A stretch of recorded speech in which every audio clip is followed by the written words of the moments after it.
अस्सलाम वालेकुम नाजरीन। कतार बंद रोड इंडस्ट्रियल एसोसिएशन की तरफ से आज एक ज़ोराने का एहतमाम किया गया था प्याफ के लिए, प्याफ के रहनुमाओं के लिए, जिसमें मुख्तलिफ सियासी के अलावा इक़्तिसादी इशूज़ पे और जो मुल्क की माशी सूरत सिस्टम बनी हुई है उस हवाले से ज़ेर हासिल गुफ्तगू हुई।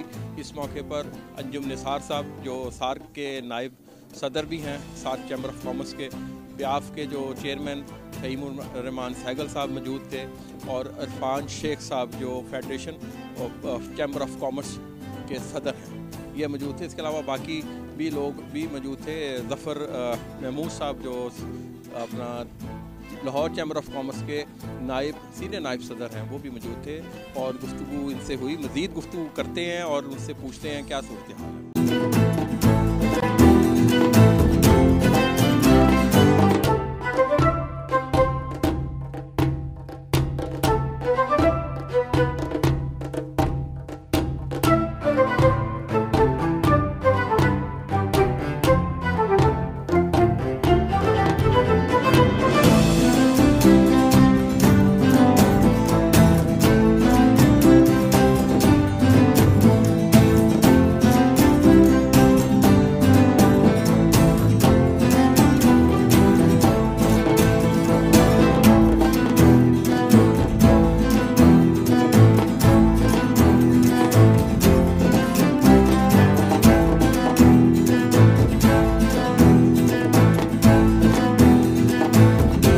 सबके सामने ही है जी। इसमें गवर्नमेंट भी परेशान है, पब्लिक तो है ही, आम बंदा भी पिस रहा है इस महंगाई के चक्कर में। बिजली की प्राइसेस आसमानों को बात कर रही है और इन्फ्लेशन है वो खड़े होने का नाम नहीं लेती। इंडस्ट्रियलिस्ट परेशान है कि मार्कअप आपका 22% का आइवर है और बिजली की प्राइसेस इंडस्ट्री के लिए भी बहुत ज़्यादा हैं। तो वो लग रहा है कि इस वक्त मईशत को चलाने के लिए कोई सूरत हाल इस वक्त पॉजिटिव नज़र नहीं आ रही और कहीं से कोई उम्मीद की फौरी किरण नज़र भी नहीं आ रही। तो हमने तो कल भी मुलाकात हुई है आर्मी चीफ साहब से, तो उन्होंने भी अपनी ब्रीफिंग में बताया और हमने भी क्वेश्चन आंसर सेशन में इन्हीं चीज़ों को हाईलाइट किया है कि अपने मुल्क की जो है वो मईशत दुरुस्त करें, IPPs के साथ नेगोशिएट करें ताकि जो बिजली की प्राइस नीचे आए। दुनिया में पाकिस्तान IPPs तो हर मुल्क में ही होते हैं, प्राइवेट सेक्टर ने बहुत सारे मुल्कों में पावर जनरेशन कर रहा है, लेकिन इतनी प्राइस कहीं नहीं है। तो एक तो इनको फोरेंसिक ऑडिट किया जाए, इनको देखा जाए कि हमारे मामला किस तरह दुरुस्त हो सकते हैं। प्राइवेटाइजेशन की जाए, 800 अरब हम वहाँ नुकसान कर रहे हैं, स्मगलिंग कर रहे हैं, बेतहाशा नुकसान पहुंचा रहे हैं अपनी इंडस्ट्री को, और ज़र मुबादला फिर हुंडी हवाले के ज़रिए स्मगलिंग के जो प्रोडक्ट्स है उसमें खर्च हो जाता है। तो अपनी ज़राअत बेहतर करें क्योंकि 60 लाख बंदा हमारे सिस्टम में आबादी की सूरत हर साल हमारी आबादी बढ़ती है, तो मामला तो बड़े संगीन हैं। तो उन्होंने भी यही कहा कि जी हमारा मुल्क पहले, और हम अपने मुल्क की सिपाला सलार साहब ने भी यही कहा कि जी हमारा मुल्क पहले और इसकी मईशत को हम फोकस पहले करेंगे और सख्ती करेंगे ताकि मुल्क से जो डॉलर बाहर जा रहे हैं या लोग जो हैं पैसे को किसी और कमोडिटी में कन्वर्ट कर रहे हैं। तो आप लोग भी जो है ना, बिजनेस कम्युनिटी वालों को भी उन्होंने यही कहा कि हमें फॉरेन सपोर्ट भी मिल रही है, फॉरेन सपोर्ट भी हमारे पास आ रही है, और सऊदीया और UAE 25 बिलियन डॉलर यानी कि $50 बिलियन की जो आपकी एक इन्वेस्टमेंट है। और मैं समझता हूँ गवर्नेंस की ज़रूरत है।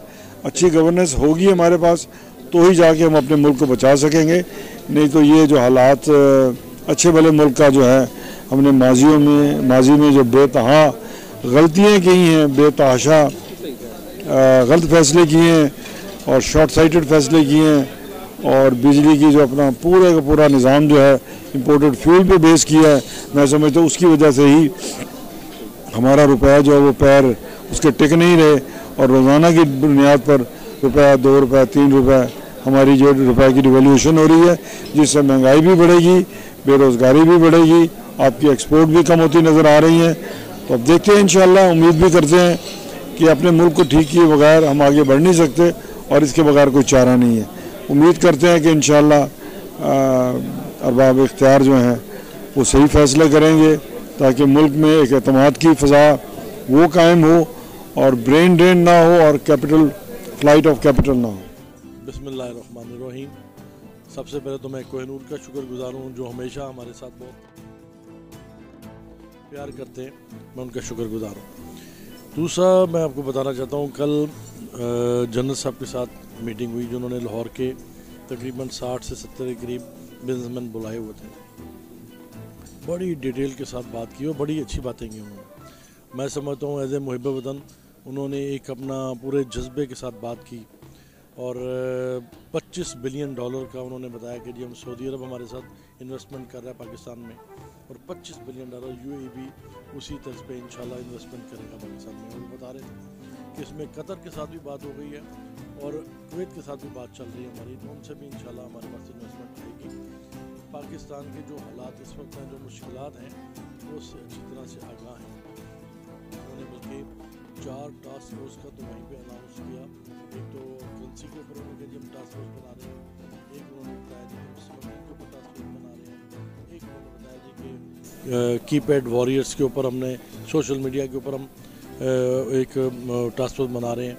और इस तरह चौथी उन्होंने उसकी बात की थी मेरे ख्याल में FBR की, कि FBR के ऊपर जो मसाइल हैं उनको बजाय जाने के उनको सुलझाना है, उनको चीज़ों को लेके आगे चलना है। क्या है तो उस पर उनका कहते हैं कि जी हम इंशाल्लाह इस टीम में आ रहे काम करेगी। और मैं समझता हूँ कि जिस तरह और जिस जज्बे के साथ उन्होंने जनरल साहब ने अपनी बात की है, जाके लोगों के दिल को लगी है। लोग समझते हैं कि पाकिस्तान के जो हालात हैं और ये जो डिवैल्यूएशन है जिसकी वजह से चीज़ें रुक नहीं रही, और फिर जो आपका मॉनेटरी पॉलिसी की वजह से जो रेट आपके इंटरेस्ट बढ़े हुए हैं, जो IPPs का मसला, सारे मसाइल उनको इस चीज़ से वो आगाह हैं। तो वो कहते हैं कि जब इन सब चीज़ों को करेक्ट करना है और करेक्ट करेंगे तो ये पाकिस्तान आगे चलेगा। और वो बड़े पुरज़म थे और पुरुम्मीद थे कि इंशाल्लाह आने वाला वक्त पाकिस्तान में बेहतर होगा। हम as a business community, as a leader of business community, मैं समझता हूँ कि हम उनके साथ पूरी तरह से कोऑपरेट करेंगे। हम चाहते हैं पाकिस्तान आगे बढ़े।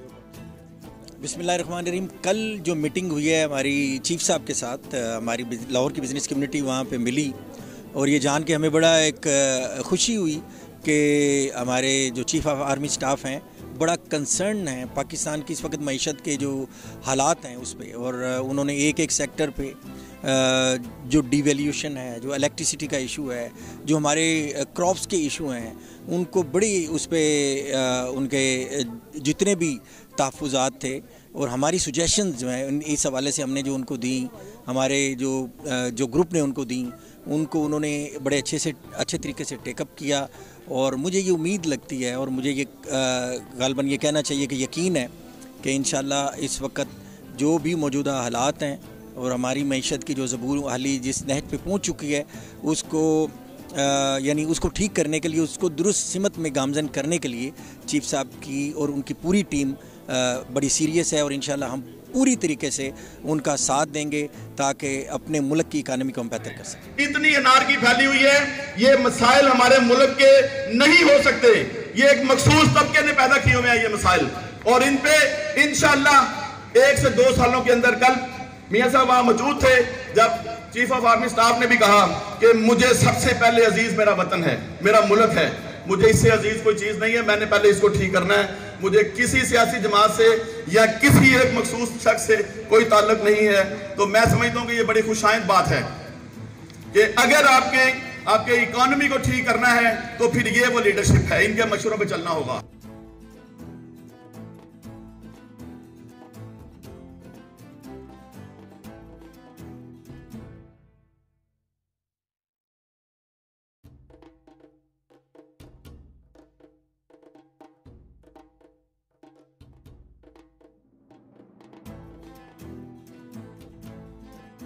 नाज़रीन, गुफ्तगू सुनी आपने सारी।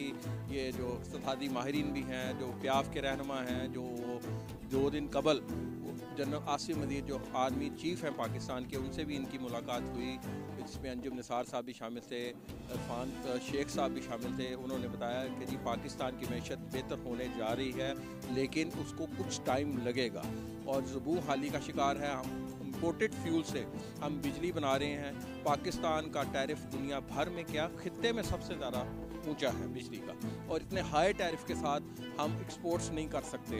इतने हाई टैरिफ के साथ रहते हुए हम तरक्की नहीं कर सकते और आम आवाम भी डिफ़ॉल्ट होती जा रही है, जबकि हमारा कारोबारी तबका उसने भी हाथ खड़े किए हैं। लेकिन जनरल आसिम मुनीर जो आर्मी चीफ़ हैं, उन्होंने जो मुलाकात में बताया है, उन्होंने ऑप्टिमिज़म शो किया है और उन्होंने उम्मीद जाहिर की कि पाकिस्तान के हालात आइंदा चंद माह में कुछ बेहतर होने शुरू हो जाएंगे और ग्रेजुअली 2025 तक पाकिस्तान 2025 तक तरक्की करेगा। इंशाअल्लाह ताला हम उम्मीद करते हैं कि पाकिस्तान तरक्की करेगा, पाकिस्तान की आवाम तरक्की करेगी। नेक्स्ट प्रोग्राम के साथ दोबारा हाजिर होंगे, तब तक के लिए शाहीन बाबा के साथ अली फारूक को इजाज़त दीजिएगा। अल्लाह निगहबान।